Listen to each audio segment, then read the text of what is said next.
भूटान की जलवायु की विशेषताओं की व्याख्या कीजिए।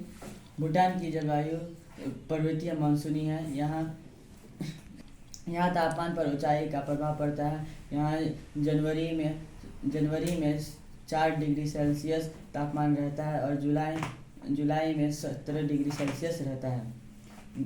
वर्ष भर कठोर सर्दी पड़ती है। यहाँ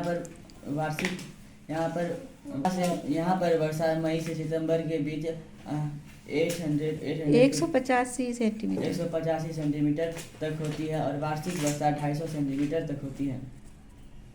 मैदानी घास की द्वार की जलवायु उष्णकटिबंधीय है, जहाँ अधिक ठंड पड़ती है। जनवरी पर अधिक ठंड पड़ती है।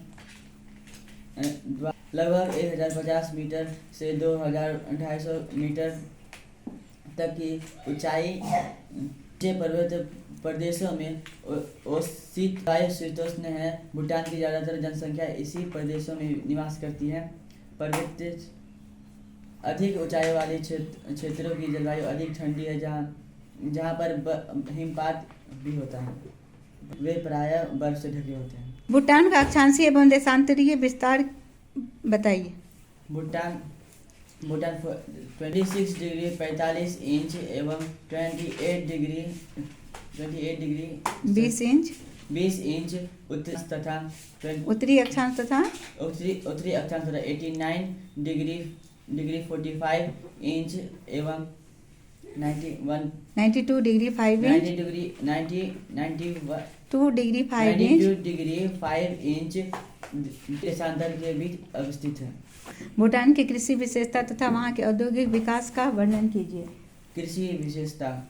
भूटान के 10% से भी कम भूमि पर कृषि कार्य किया जाता है। यहाँ कृषि कार्य नदियों की आंतरिक तथा ढाल पर किया जाता है। दक्षिण पश्चिम भाग में कृषि अधिक विकसित है। पर्वतीय क्षेत्र में स्थानांतरित कृषि की जाती है। यहाँ पूर्वी भाग में फसलों का उत्पादन ढाल और ऊंचाई के अनुसार होता है। यहाँ की प्रमुख फसलें जैसे चावल, गेहूँ, मक्का, सब्जियाँ आदि हैं। औद्योगिक विकास। औद्योगिक दृष्टि से भूटान बहुत पिछड़ा देश है।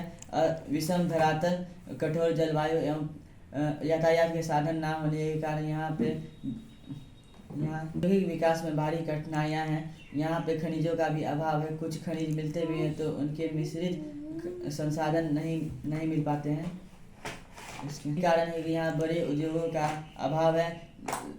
कुटीर एवं कठोर एवं लघु उद्योग यहाँ पर स्थापित किए गए हैं के रूप में केवल पशुपालन पर ही आधारित हैं। जिस कृषि पर आधारित उद्योग का कुछ हद पर विकास हुआ है। इसके पश्चात पर्यटन उद्योग अर्थव्यवस्था में काफ़ी योगदान दे रहा है। आर्थिक विकास के लिए यह पूर्णतः भारत पर निर्भर करता है। मुख्यतः हाल ही के वर्षों में भारत द्वारा भूटान विद्युत के कई केंद्र विकसित किए गए हैं। यहाँ इन केंद्रों से भारत को भी विद्युत की आपूर्ति होती है।